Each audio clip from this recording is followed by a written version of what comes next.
Hello, everyone, and welcome back to the CLSR. And I wanted to talk about anxiety.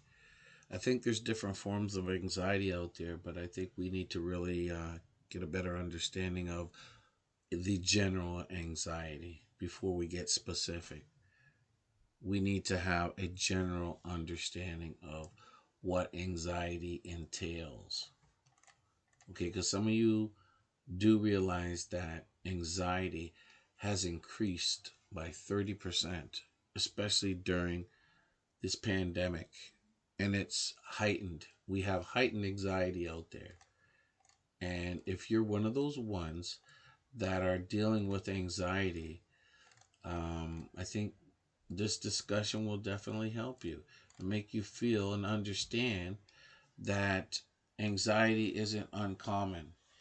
You know, anxiety and anxiety disorders is something we're going to talk a little bit about today.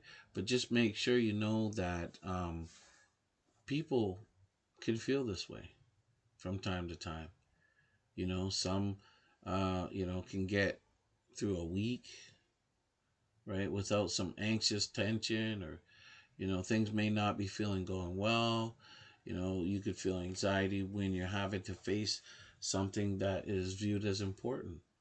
It could be an interview for a job, could be school, like your exams, when we feel threatened or in danger, like, things that are happening during the nighttime that might scare you, but you're not sure what it is. And, all these visions go through your mind.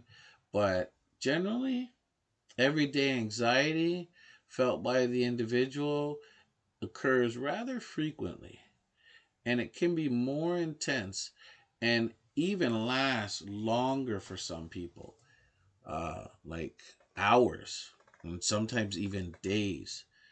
And it's important to know that people have lived with anxiety for years without it being diagnosed.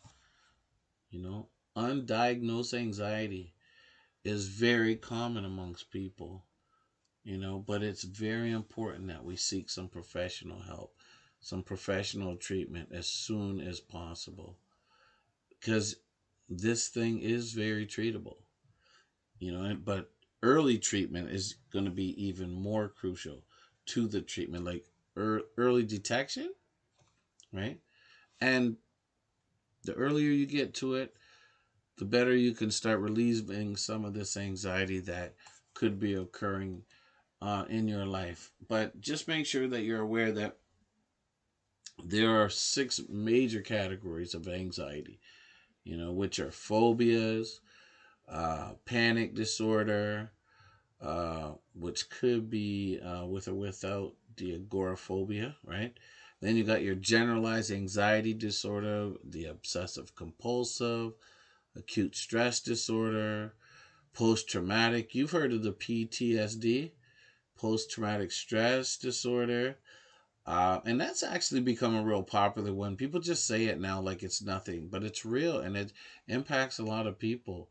But it's become a very popular term. I think there are a number of people that realize when they're having things happen to them, they're trying to understand it more, I think, than they used to.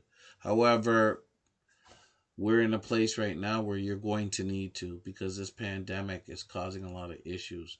So, understanding a little bit about each of these disorders is important.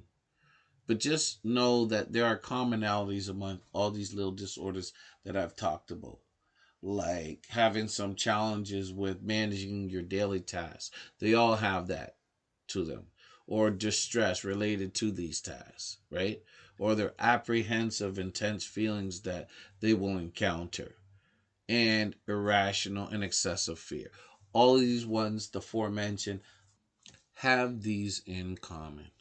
So I do recall a client having a discussion with me, and basically, I realized that he was having panic attacks, unexpected panic attacks, because he was telling me that it started when he started to drive at night. So when he was driving during stormy weather, he began to feel a little nervous, shaky, dizzy. and just had some challenges when it came to focusing, and had the feeling that it was something that he might have been coming down with. However, started to drift in and out, almost feeling faint. And then he started to feel that, you know what, he was maybe at a point where he felt like he could be having a heart attack. And, started asking himself what's going to happen to his body if he starts to, lose it. And basically, he said that he just pulled himself over, called for a family member. They came to get him, and that's where it started, right? And then he said the attacks happened. They occurred more often after that. And then it started to really get to him when he was shopping, before he went to go into any major outlet or in lineups. Even sometimes, if he had to get in the plane to go on a trip, it just felt like that was his focus in his life. It was something that he was dealing. They were real unexpected panic attacks in different environments, which may happen to any one of us at any given time. As well, I had another client who had some trouble with their obsessions, you know, doubting obsessions, the compulsions, since they were just teenagers. Just seemed to be worried, consistently worried that, they were um, needed to be on alert all the time, on guard in case something bad was going to happen. So they wanted to prevent some harm. So they felt something terrible was going to happen all the time. So they had to check again, and look around and keep checking and just continue. It was just a continuous pattern of checking. And they would go back and forth from one floor to the next, checking if they've left the stove on, maybe they had something cooking, right? So they would check. Or if the bath was running, they would go back to check and see if the water was overflowing. This just seemed to be overwhelming. Or security anxiety would kick in, where they would just be like worried if they locked the doors. It's just an obsession, right? So this is just another example of anxiety disorder that could occur in you. The obsessive, right? The obsessive checking, the compulsions. Not all anxiety is bad for you, but what is normal anxiety? Normal anxiety is actually quite necessary. Um, it could lead you to actually make some really rational decisions and address some of your concerns to even protect you even from harm in some situations. Like anxiety can even be essential to your survival. Like if you were standing at the edge of the Scarborough Bluffs, like a cliff, and you know, some buddy ran at you and you're at the edge, that anxiety would immediately perceive danger, and you'd feel alarmed and would just jump back or get out of the way or get out of that area. And that anxiety would help you do that. you know it's really called the fight or flight response. And it's the thing that prompts you to either fight or flight. And that's a form of anxiety. So when we do feel some danger, or we get the perception that there is danger, right, then immediately our brain, gives this message to our nervous system, and we start releasing adrenaline. And this increased adrenaline tells us and causes us to feel an alert, and it's energetic, and it gives us some strength, allowing us to, attack or get out of there to safety, flight, the fight or flight. So this increased adrenaline can have unpleasant side effects, though. That's what we got to think about, which could be this nervous system, the tense, the dizzy, the sweaty, shaky hands, leaving you breathless, gasping for air. Like, it could be really, really, really, really uneasy. And you could feel extremely uncomfortable. Like whenever you have to go through that fight or flight response in a dangerous situation, real or imagined, it changes your system, your functioning, the way you think, your cognitive ability, the way you feel, how your body's going to react, the physical, right? And the way you act, the behavioral. So it's going to impact those things. Um, so the cognitive is something that, your attention goes immediately away and perceives this potential threat. And this impacts a person's thinking. Can range from minimal to maximum, from mild to extreme terror. The physical part is your heart. When your heart starts beating, that increased heart rate, the shallow breathing, you're trembling and you're shaking and your dizziness. You could even get lightheaded. Some of you, I've had it happen even to me where you felt weak in the knees and your muscles are tense and you get that shortness of breath and it almost feels like you're going to pass out. That's that physical. And you get that nausea, right? But then this behavioral, this anxiety is where actually people are taking certain actions, right? They're engaging in certain behaviors, right, to protect themselves, like self defense classes or avoiding certain dangerous areas, or dark alleyways. That's the behavioral anxiety that kicks in. So you need to recognize the cognitive, the physical, and the behavioral responses that anxiety will um, put upon you, and it could change you. You know what I'm saying? It could make you excessive with your anxiety, or it could be just the regular plain anxiety.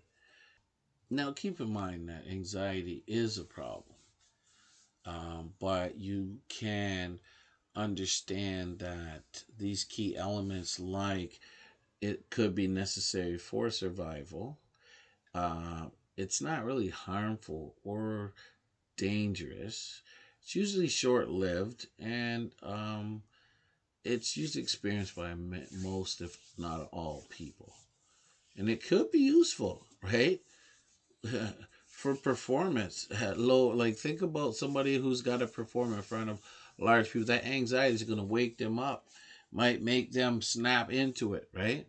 Depending on the level of anxiety, it's not necessarily going to, it could spark you up instead of shut you down. So when does this anxiety become problematic? We know there's positive uses for anxiety, and you don't really need to over accentuate that they exist because it's quite common. You need to understand that when it becomes problematic, right, is when you really have to take notice and start doing something about it, when it's affecting your life, where you're having some real challenges.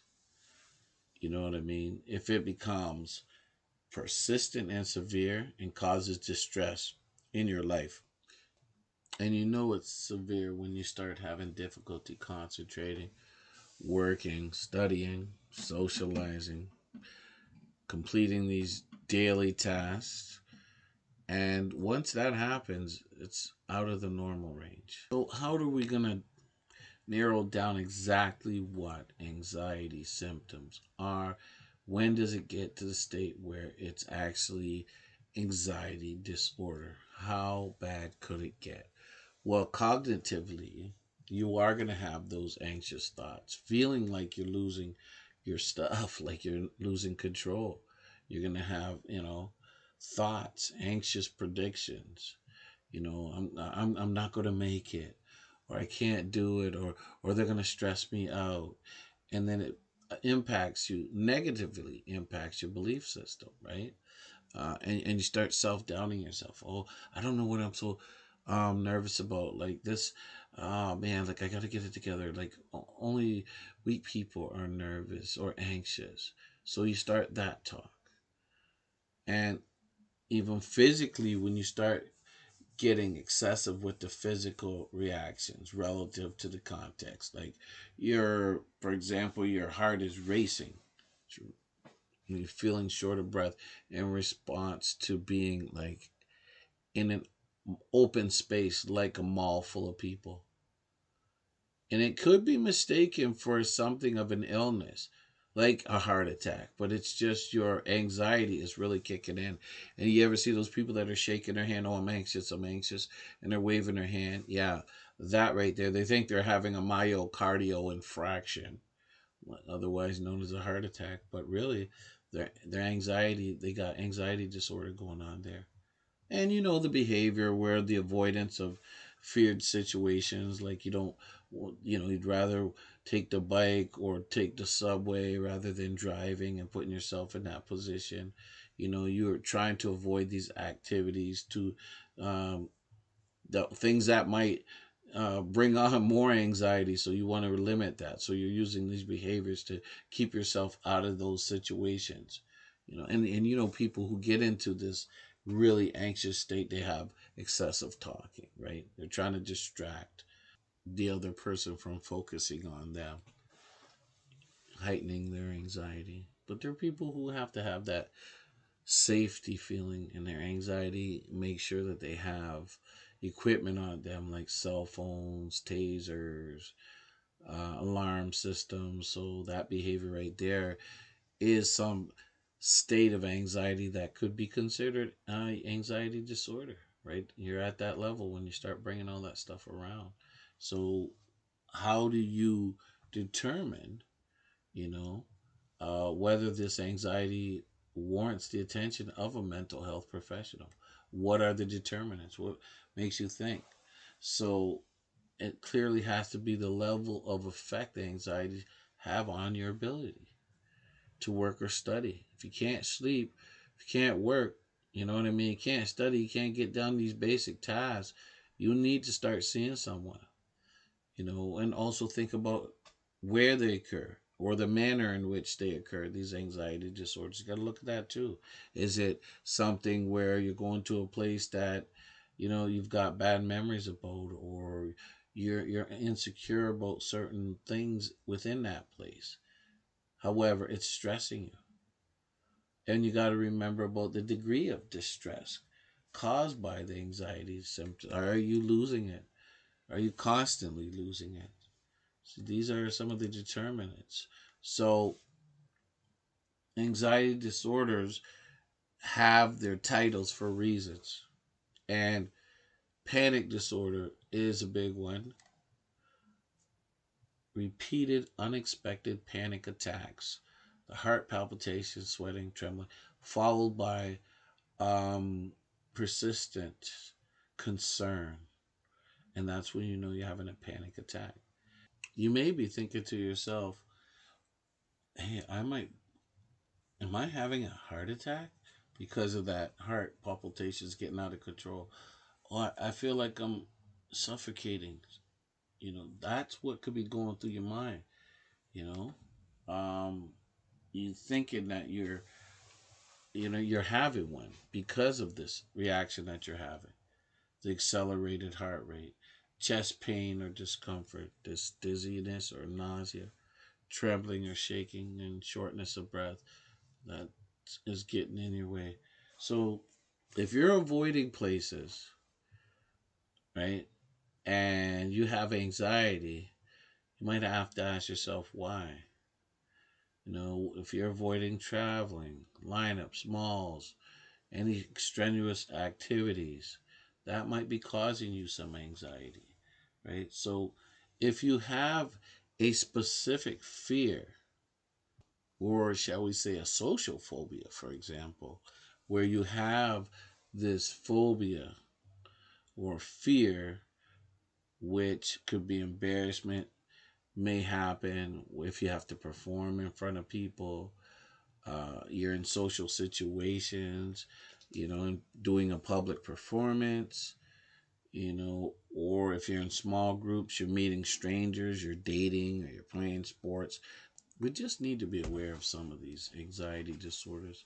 Obsessive compulsive disorder is one thing that's OCD. It's considered to be reoccurring obsessions or compulsions. They're severe enough to be time consuming and cause an insurmountable amount of distress and significant impairment. So, if you are obsessive compulsive, you're viewed as someone who has obsessions, which are uninvited, or they're actually intrusive thoughts, urges, even. Sometimes it could be images in the mind over and over repeatedly. Concerns about, contamination. Those people being touching surfaces that have germs on it, or thinking, did I shut the window or did I lock the doors? Acute distress disorder is another anxiety disorder, and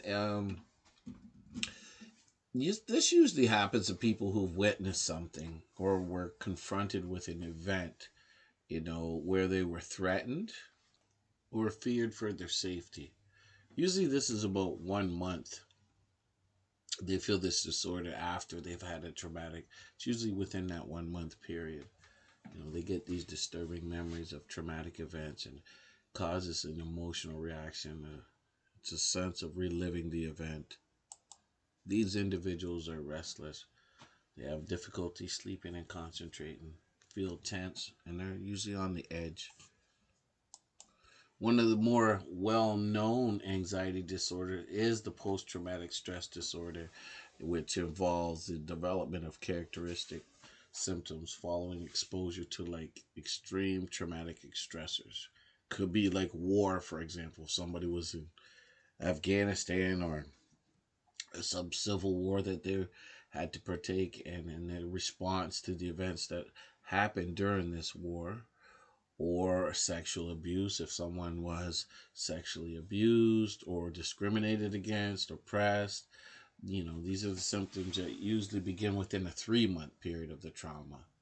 And this experience is relived, through intrusive memories, distressing dreams, and flashbacks.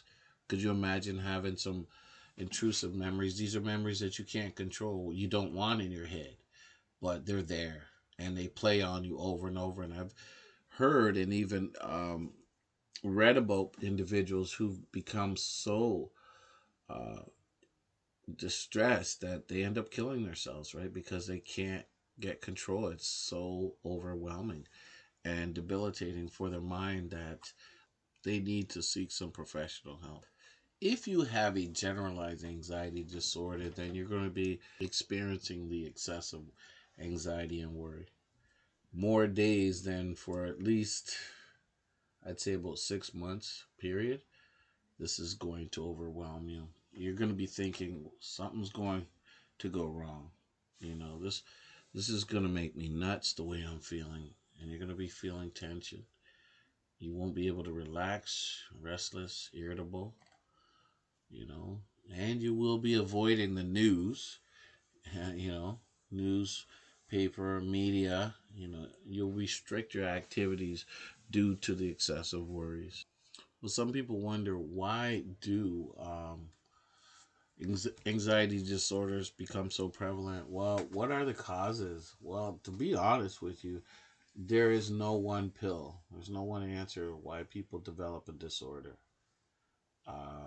But there are factors that you can consider, like mental health problems, um, biological factors, psychological factors, say your upbringing, having a challenging life, your abuse, physical, mental abuse, stressful and traumatic life events, like a death in the family, the death of a loved one, your history. It could have been in your family, right? Anxiety disorders could be in your family.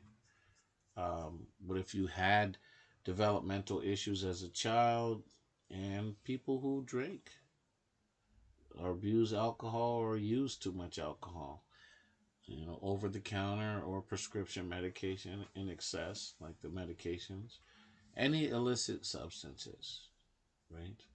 So if you have medical or psychiatric problems, this causes anxiety as well. So all these things cause anxiety disorder. I mean, the general consensus is when you're thinking about the psychological factors regarding anxiety, we generally look at the cognitive and the behavioral, those combined theories, right? So generally, it is that you want to treat the cognitive and the behavioral, right? Not the physical, the reaction, but that's where the focus is. Also, you could look at it as a developmental theory. Simply put, what this means is as an adult, you start to look back on your childhood and see what has gone wrong with you. What has happened to you? Where's this anxiety coming from? So we look at those childhood experiences, right?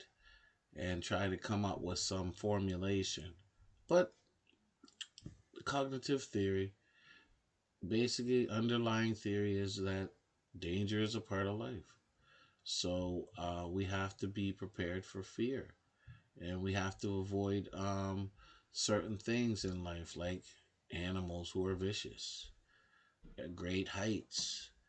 Cognitively, we're aware of the fears, but we seem to exaggerate these fears. Like if it's a snake, we're thinking, oh my goodness, the snake's going to bite and kill me. So there's definitely some exaggeration. Although the snake might be harmful, it's not, right?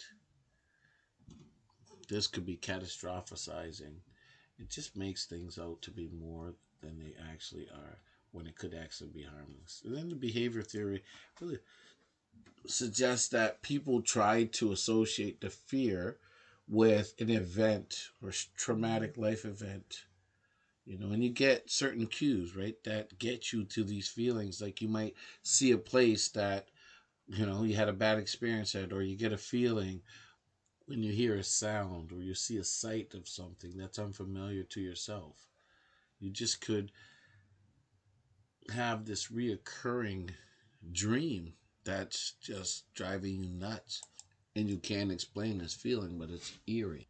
And it occurs over and over. The amount of control people feel over their lives is strongly related to the amount of anxiety they experience.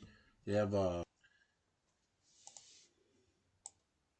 few treatments that people can think about that may help their situation, specifically psychological treatments such as stress management, self relaxation training, meditation, biofeedback. These can help with the disorders, the anxiety disorders for sure. And it can benefit many people with counseling, supportive counseling, especially people who are going for family therapy. But according to the experts, the most effective form of treatment for anxiety disorders is cognitive behavioral therapy, as we mentioned, which is a combination of the cognitive and the behavioral, right? Um, People can approach this treatment um, with a sense of understanding that they're going to be doing typically 12 to 15 weekly 1 hour sessions. Um, and they'll work with the therapist to understand the person's problems. They'll diagnose some of the symptoms and anxiety, and they'll assess for some of this anxiety through this cognitive behavioral framework. And really, the goal and tasks of therapy in those 1 hour sessions are established through the assessment of finding where is this anxiety coming from, right? And these assigned tasks help the person with the anxiety disorder learn skills to reduce anxiety symptoms. Because as these symptoms improve, the therapist focuses on underlying issues that may pose a risk for relapse. It happened, going back into that anxiety or returning to those symptoms. So often you're going to find good therapists would actually have homework assignments between sessions, and they could include facing certain fears or situations, recording their thoughts and feelings in different anxiety provoking situations, or reading relevant material. And you have to follow treatment therapists as often as they request. It has to be consistent. It can't be sporadic. You have to really be committed to it, right? So CBDT, cognitive behavioral therapy, which is often a term that they use, right? Um, it's like exposure therapy, exposing the person directly or through the person's imagination to his or her fear. The person who fears dogs will be asked to spend time with dogs. The person who has panic attacks in the mall will be requested to go to some malls, even if it's for a minute. Slowly, slowly, slowly. It's like getting to learn how to deal with it. People who are feeling that the fear of speaking in public, well, maybe they'll give you smaller venues. Start off step by step. Social situations, um, you could attend those and help alleviate some of that. And you can speak with others who are in the same situation. So, really, the rationale behind exposure therapy, um, it's just to work on the fears and give people an opportunity to learn their fears and realize that these fears are excessive and irrational. And that once they realize that, the anxiety is supposed to decrease. And the more you practice these exercises, these homework assignments, this process, it's really called habituation, right? It's almost like you get into a habit of doing these behaviors to alleviate some of this fear. And a lot of people find it extremely hard to face their fears. So exposure therapy typically starts with exposing the person to those situations and starts out mild to moderate symptoms of anxiety and gradually progress to exposing the person to the situations that create severe anxiety. So it is a stepping process. It's not like they just throw you in to those situations and let you no. It's mild, medium, and excessive, right? So as you move from stage to stage, you learn to conquer those fears and manage those fears. You might not alleviate those fears completely. However, we know that through exposure therapy, you are working on those fears, right? So this is very important for you to understand that this exposure therapy under CBT is helping people with anxiety disorders identify, question, and correct their tendencies, right? So that they're not getting out of control or, creating excessive fear. Now, a lot of times you have to understand that people talk about medications that they take for their anxiety.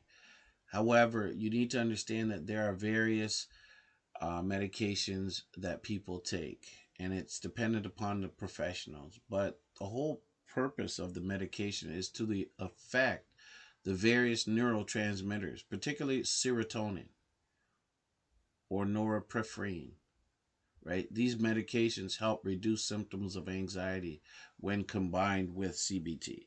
So, like these exercises I told you about, these assignments, some doctors or psychologists, um, in conjunction with your doctor, will recommend an assessment, and together they'll monitor your progress.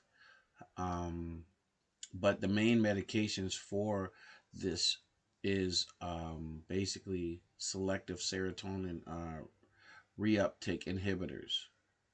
Okay, and this is called antidepressants, which are commonly prescribed to treat both anxiety disorders and depression. And these antidepressants, some known as benzodiazepine, right? They're basically sedatives and are generally used to treat anxiety or insomnia, right? So doctors treating anxiety disorders, they usually prescribe about 70% of the people who have anxiety disorders, they have a combination of these antidepressants with their actual treatment. Okay, so that's how high it is. Now, there is a process of taking antidepressants, and we need to understand it's usually the first medication that's offered. Generally, it's taken once or twice a day as prescribed, and if the symptoms worsen, then you're going to need to see your doctor to see if the dosage is right. So, first, you start off with a low dosage, and if the person can tolerate the medication well, they'll slowly increase the dose until the ideal dose is found. And usually, this goes on for about 3 months, and this is the trial period when you figure out if the medication is working well. There could be side effects to this. Initially, you might sleep too long. You might get groggy. You might not be able to focus. There are a couple side effects that we need to be aware of. So as the weeks pass, you have to watch out for some of these side effects and let your doctor know if you're feeling abnormal, or. And I'll tell you right now, I know one of the side effects is suicide. Like, some people get there, they get that deep.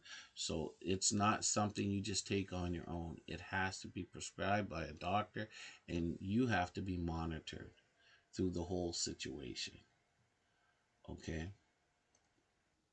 Then you'll experience certain additional side effects like sexual inhibition, gastrointestinal intestinal complaints. You can have some weight gain, headaches, anxiety, insomnia, unable to sleep, as I mentioned, sedation, and you might even have some vivid dreams. The truth be told, there are a number of people who have anxiety disorder, and because of the initial side effects within the first month, they get scared and they stop with the medication, right? Not really giving it a chance to really work, so they get spooked. Understandably so, because it's scary, right? You're seeing changes to your body that you don't like. And this now, besides these medications, which there are a number of them, there are alternative treatments like herbal therapies. And there are certain herbs that have effect on the mood and your mental health. Certain plants have certain ingredients that can somewhat affect and relieve some of these various symptoms.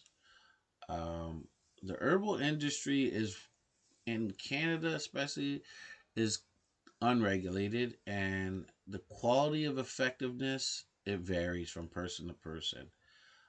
So the adverse effects are possible, and they could be just as toxic as other drugs. However, if you do consider herbal medicines, you should discuss this with your doctor, and review the medications. Um, be mindful that doctors are going to be recommended their what they know, and so it's important that wherever you get your herbal medicine, you get it from someone who is very well versed and knowledgeable and experienced with the distribution of herbal medicines, right? Because believe it or not, things like the German chamomile, hops, kava, lemon balm, passion flower, skullcap, valerian. You know, there's other herbs that don't have the sedating effects, such as St. John's wort. This has also been suggested for the treatment of anxiety disorders. But the effectiveness of all these medicines in the treatment of anxiety disorders, and if you compare them, most people still refer to the antidepressants uh, because they feel that some of these alternatives have not been studied, and so they don't trust it. However, some people can testify to their effectiveness. People swear by herbs. Well, they're more natural, definitely, and probably a lot better for your body, for sure, and your mind, as opposed to some of this medication made um, in these labs. However, we can't discount it because I know a lot of these medications have helped a lot of people in various situations. So, thinking about like when you're going through this treatment and you have this supportive psychotherapy, you gotta also have some occupational, recreation, and nutrition therapy. This is going to help with the recovery and the way you apply the skills learned in treatment to real life situations. This will help you. This whole package. So, what you're hoping to achieve through recovery, it's personal to you. And you got to have some long term goals, right? Uh, and you want to improve your relationship with people, right? And you want to have a satisfying work life. You want to increase your self esteem and basically improve your overall quality of life. That's really your goal. That's what recovery looks like. So once you start recovery, once it's on its way and you're ready to get down to business and you want to get back to your life, you know, you got to remember you want to stop yourself from relapsing, going back into the excessive anxiety. So you really have to think about relapse prevention once you're down that path of getting back on track. You know what I mean? Anxiety is not an illness with a cure. Remember that, right? Medication can help with the symptoms for sure, definitely. But make sure that you understand that worry and fear is a part of your everyday life, right? And you're trying to just manage it. You're not going to eliminate all fear and all worry for sure, right? But you're trying to manage it. And you want to maintain control. You want to establish goals that are easy for you to develop so that you are on the right path, going in the right direction. So you want to make sure there's awareness of warning signs and strategies to respond to setbacks, that you're trying to live a healthy lifestyle, and you hope and you're optimistic about the future.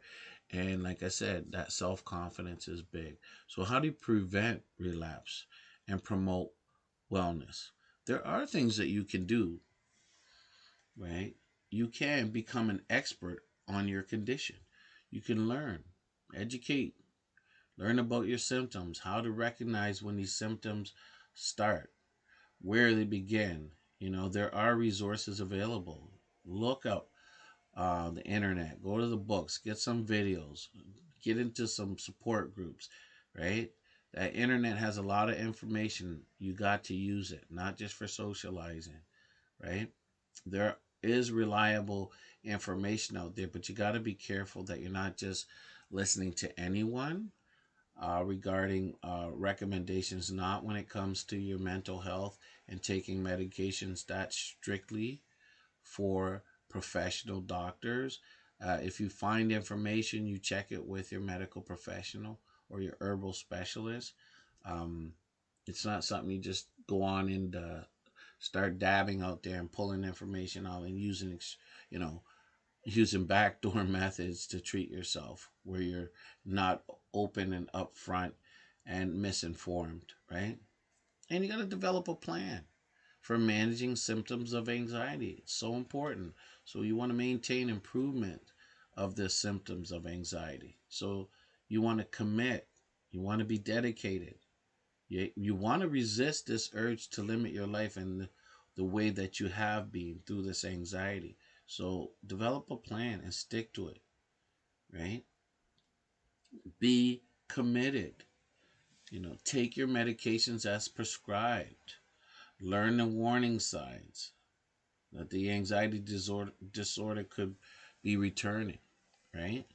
So if you begin, like for example, like if you begin again to avoid situations that you associate with anxiety, so then you know what, this is a warning sign.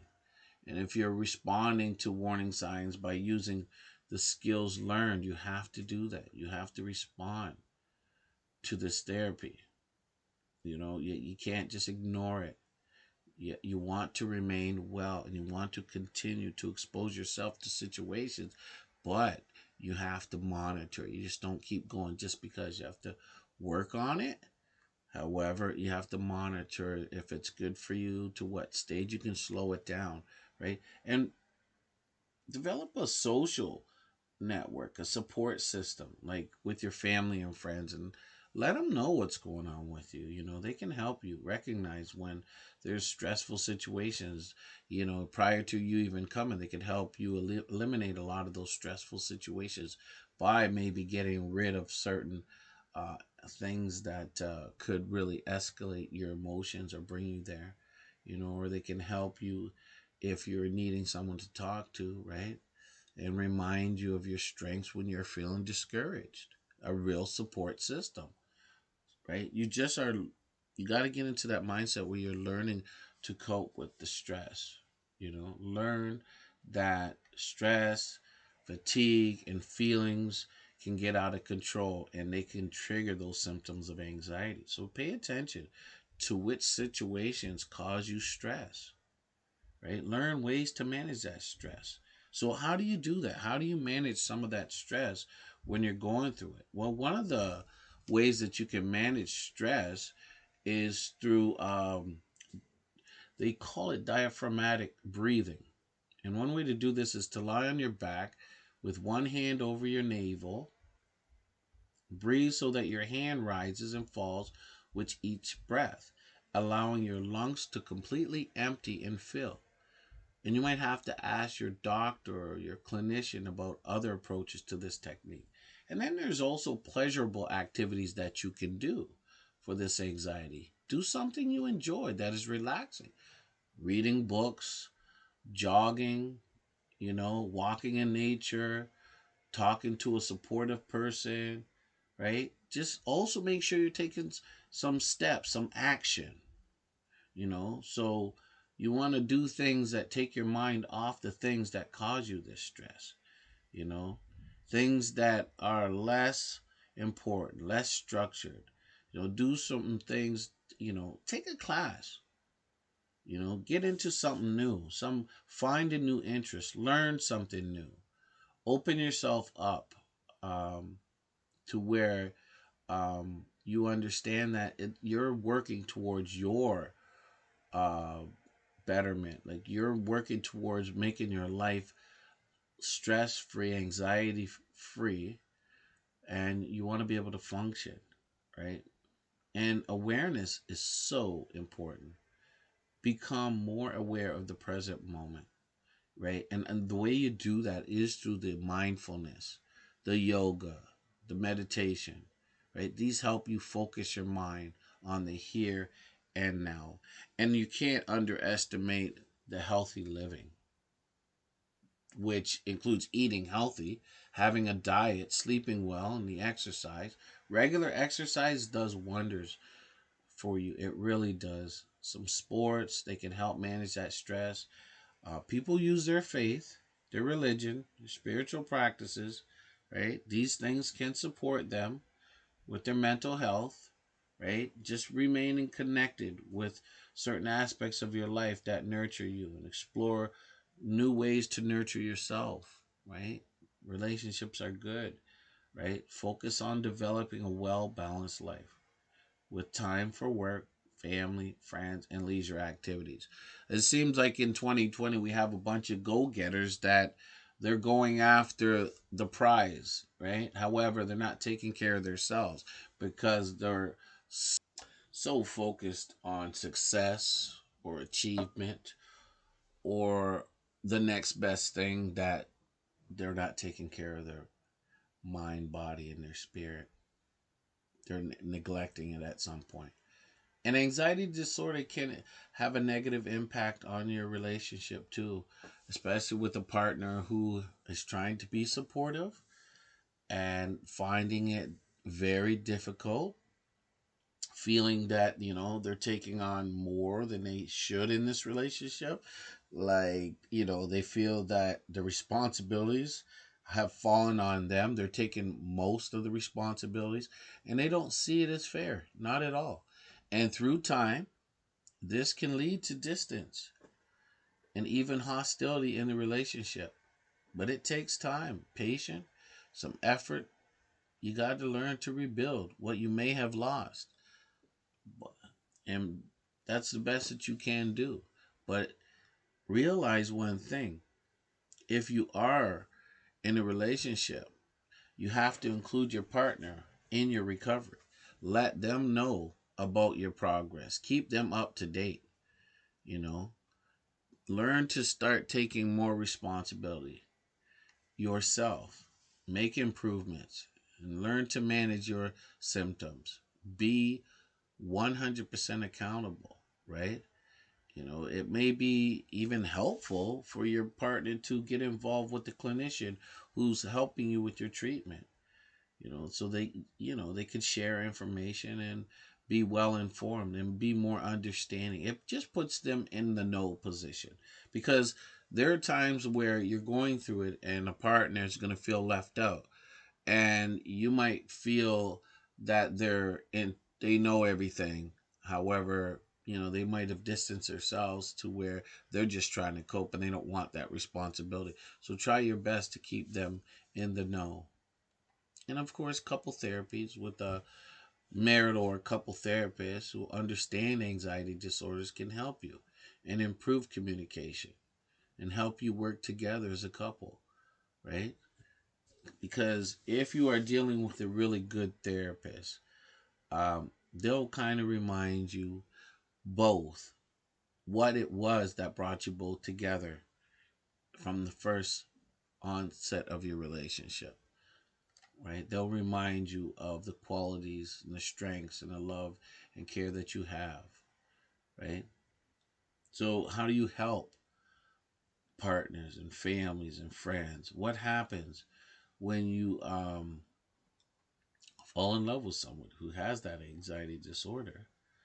Um, Everyone gets affected. It's just added pressure. It's just, you know, like, unless you get an accurate assessment, your relatives are feeling like, wow, something's definitely wrong. So you're going to need to make sure that you're looking into this anxiety and making sure that you're going for the treatment and making sure that they know how to help you.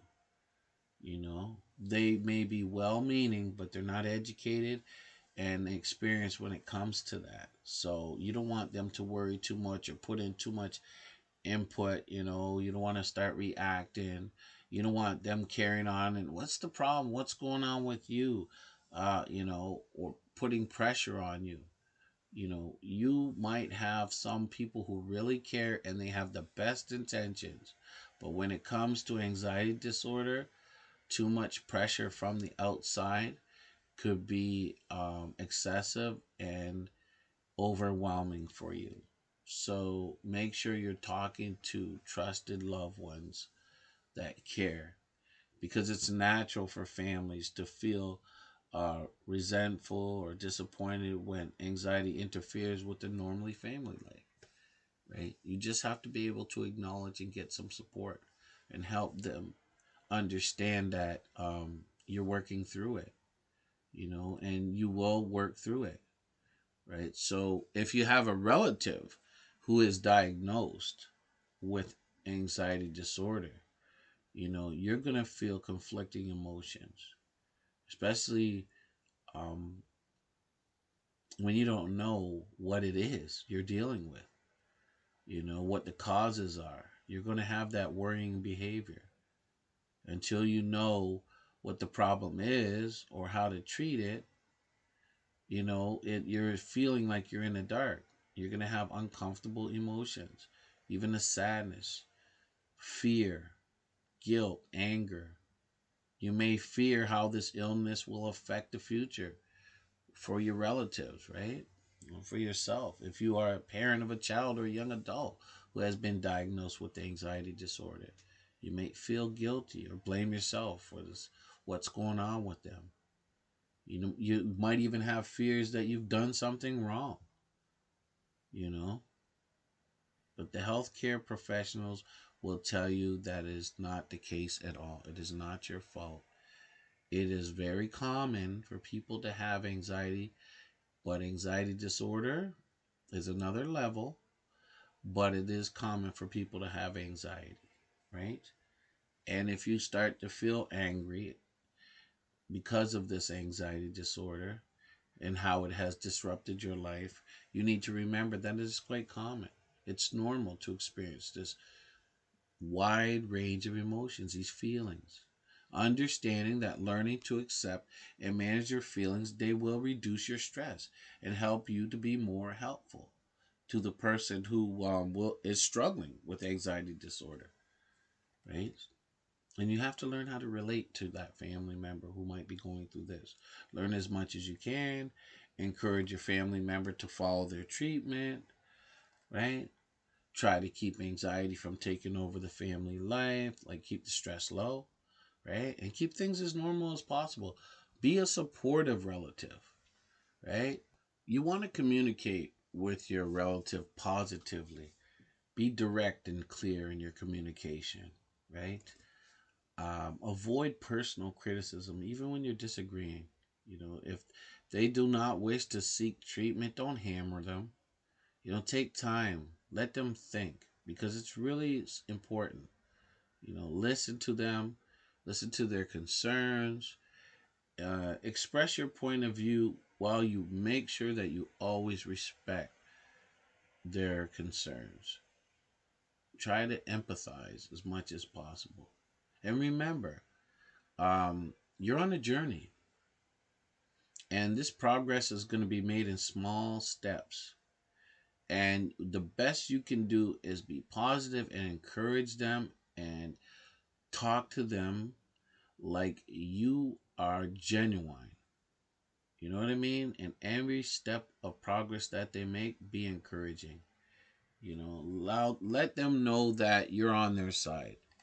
You know, because one thing we have to realize when we're dealing with anxiety disorders is that when you have families and partners that are in your life, they need to take care of themselves as well, because often you could put a lot of responsibility on them if you're dealing with anxiety disorder and they're so helping and caring and supporting and they're running around here.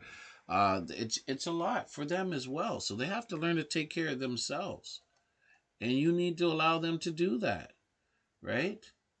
They need to monitor their stress too, because it can be stressful for them, right? They can offer valuable support for sure.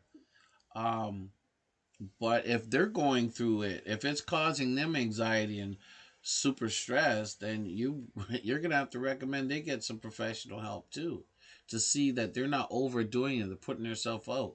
You know, they've committed so much that it's starting to impact them.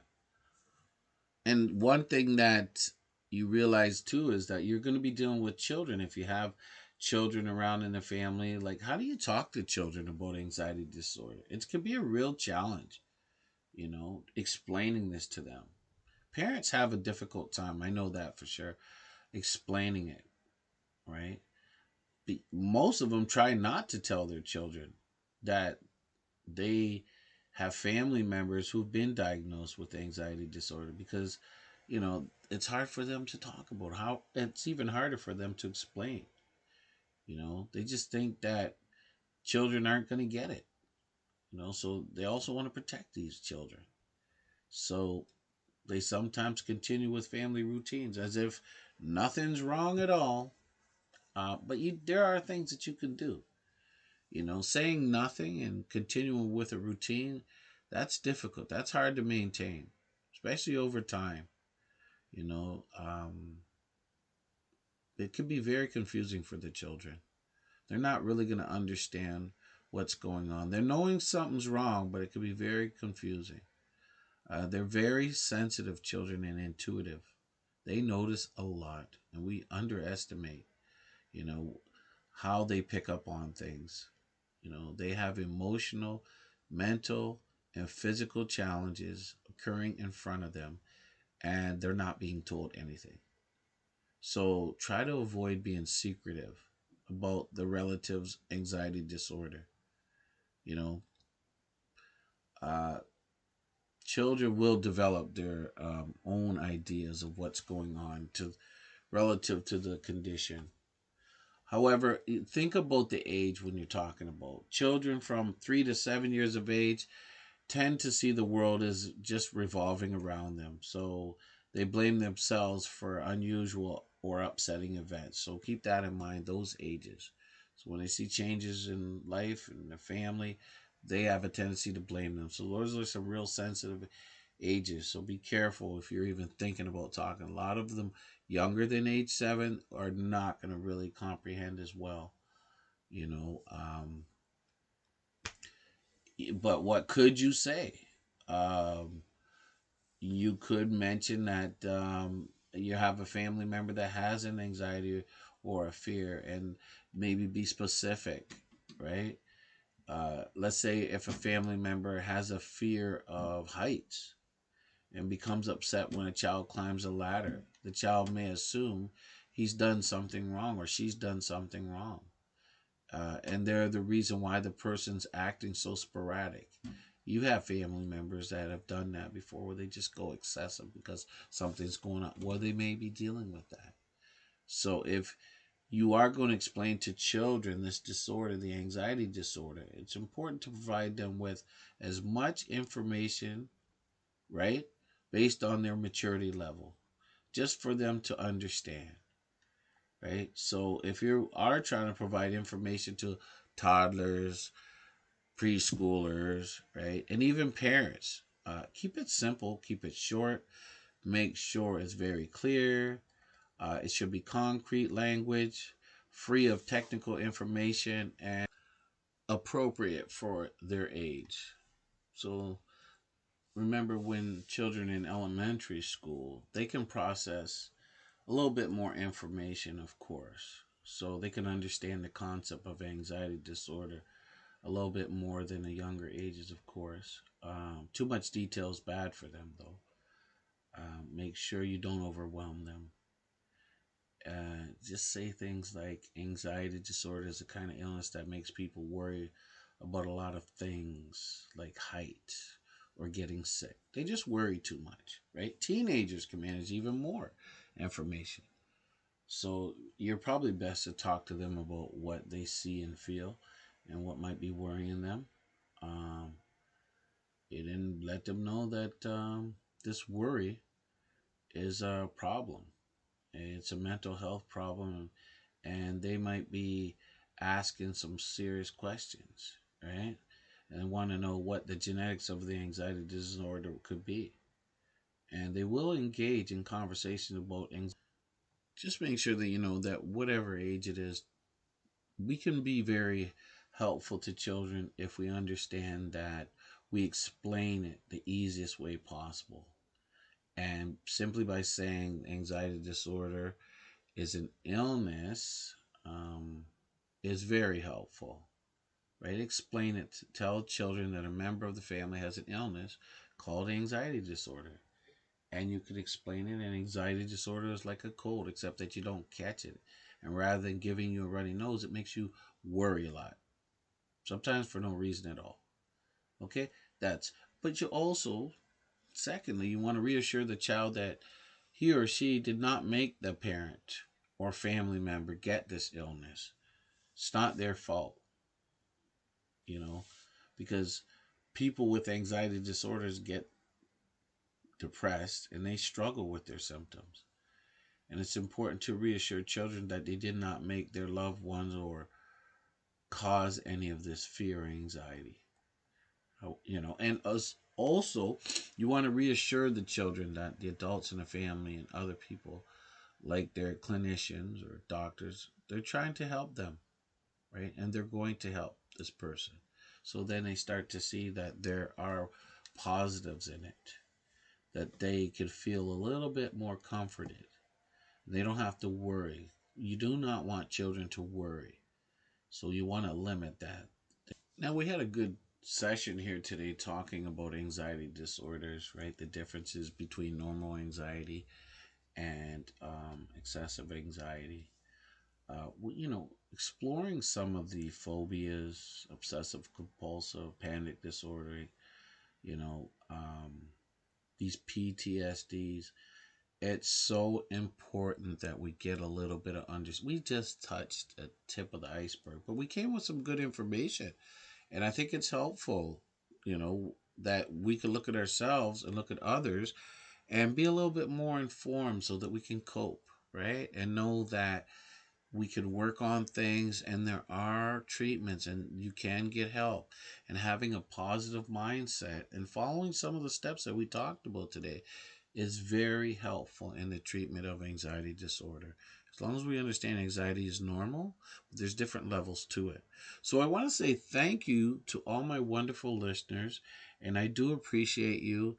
And please be like the wise old bird and spread the word. Thank you and take care of yourself.